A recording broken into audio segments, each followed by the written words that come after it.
Hello guys welcome छ मेरो mini भ्लगमा हजुरहरू सन्चै हुनुहुन्छ होला म पनि सन्चै छु। आजको मेरो भ्लग चाहिँ सुरु हुन्छ काठमाडौँको आफ्नै कोठाबाट र म आज उठेर मन्दिर गएर टिका सिका लगाएर फेरि म आफ्नो बजारतिर घुम्न निस्किएँ।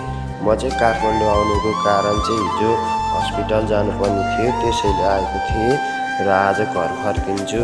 र मैले बिहानको मर्निङ वाक गर्न चाहिँ बसन्तपुरतिर घुम्न गएको थिएँ र परेवा पनि उडाएँ। हामीलाई भन्छन् परेवाको हावा खानुपर्छ भनेर र मैले नि परेवाको हावा खाएर यो चाहिँ सानो पशुपतितिर घुमेँ, त्यताको दर्शन गरेँ र म फेरि आएँ यता कालभैरवतिर। फेरि कालभैरव आएर नि मैले दर्शन गरेँ र त्यसपछि म लागेँ फेरि हिँड्नतिर र त्यहाँको वातावरण एकदमै स्वच्छ सफा थियो र म फेरि बसन्तपुरतिर घुम्न जाँदैछु र बसन्तपुर आइसकेँ।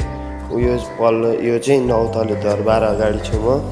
यता हेर्न सक्नुहुन्छ आजको मौसम एकदम राम्रो भएको कारणले गर्दाखेरि म घुम्न पाएको छु र मौसम खराब भएको भए म घर जानुपर्ने हुन्थ्यो। र यतापट्टि नि घुमिसकेपछि म आफ्नो चिया सिया खानतर्फ लागेँ र म चिया सिया नि खाइसकेँ। आज चाहिँ घर जानुपर्ने थियो र आजको भ्लग चाहिँ यति गरौँ हुन्थ्यो। साथीहरू हजुरहरूलाई मेरो भ्लग कस्तो लाग्छ मन परेमा लाइक कमेन्ट सेयर गर्न नबिर्सिनु होला। धन्यवाद।